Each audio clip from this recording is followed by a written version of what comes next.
Hello, my name is Risa Magos Baco and ako ang mama ni Gia. Pinapayagan ko silang gumawa ng videos dito sa YouTube at kami ay naka-supervise sa kanilang content para siguradong ligtas at angkop ito.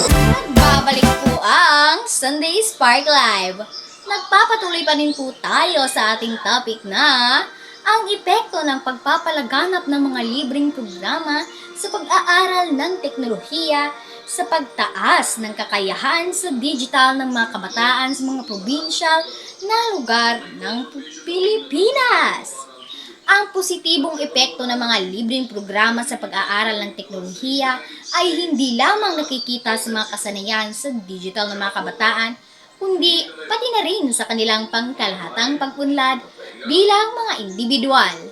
Maraming mga kabataang probinsyano ang nagsasabing dahil sa mga ganitong programa na kaya nilang mas makipag-ugnayan sa mga kapwa nila kabataan mula sa iba't ibang bahagi ng bansa at kahit na ng mundo sa pamamagitan ng mga plataforma sa internet.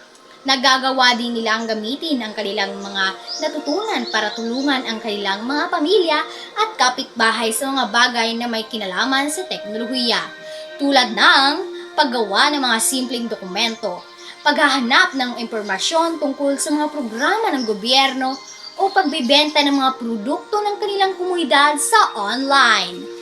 Ang mga paaralan sa mga probinsyal na lugar ay nagpapahayag din ng kagalakan dahil sa pagtaas ng interes ng mga mag-aaral sa mga asignaturang kaugnay ng teknolohiya, na nagiging dahilan para mas maraming estudyante ang pumipili ng mga kurso na may kinalaman sa ICT kapag sila ay pumapasok sa kolehiyo.